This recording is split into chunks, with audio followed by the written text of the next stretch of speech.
Go for it. I could start singing, to be honest.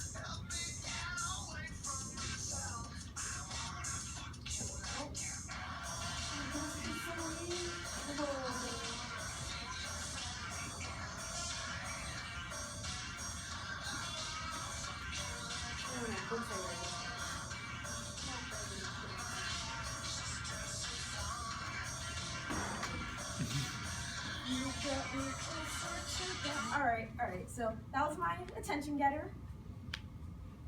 I am a very big Nine Inch Nails fan, and today I'm gonna talk to you about that. So, I'm telling you about Nine Inch Nails and all the albums that I actually care about by Nine Inch Nails.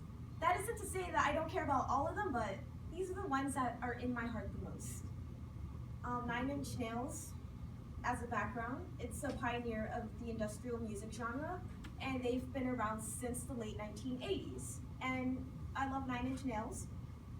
And to start, I will tell you about the themes that are frequently discussed in industrial music so you can have a better background about the music that Nine Inch Nails makes. So, yeah, this is just attention holder. Look at the background, it's very nice. Industrial music is derived from performance art, noise, post-punk, and avant-garde drone. Don't worry about what exactly that means, just know that it's art. And industrial music draws on transgressive and provocative sounds and themes. And it's harsh and challenging, and I feel like my attention getter displayed that well enough. And if you want, you can ask me later about industrial music bands you can listen to if you're really interested in it. Nine Inch Nails sound is a hybrid of industrial music, rock, and industrial metal.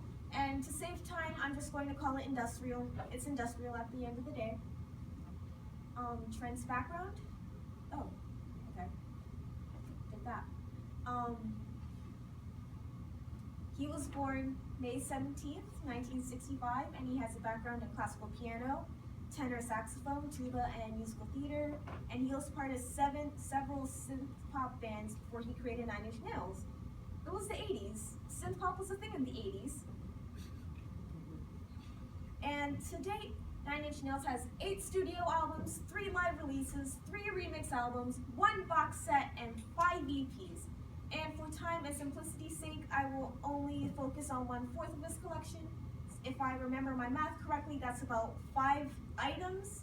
And that isn't to say that I don't care about the rest, I just want to focus on these because these are the backbone. Now, albums. The Pretty Hate Machine was released October 20th, 1989. It is the first official release. It is, as I said, made in 1989, spawned 3 singles. It has a much more synth pop feel compared to the rest of the work Nine Inch Nails has made. And once again, it was the 80s. It sounds the way it does because it's the 80s. And Broken, this was released in September 11th, 1992. It's the first official Nine Inch Nails EP, and it was recorded in secret because Trent's label was trying to prevent him from leaving, and there was like a whole bunch of artistic struggle stuff, and you can read about it. It's pretty interesting. And my favorite songs are Last and Suck. Funny story about Last, my friend called it the small angry person's anthem because I'm small and always angry. The Downward Spiral, that was released March 8th, 1994. It is the first official concept album. And concept albums are like created to tell a story.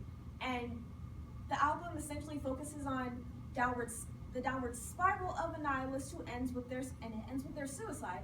And it tells the story of how someone was like at an okay place, but then they tried to kill themselves. And there are no words to describe how much I absolutely love this album. It was my first Nine Inch Nails album, and it's provocative. The Fragile.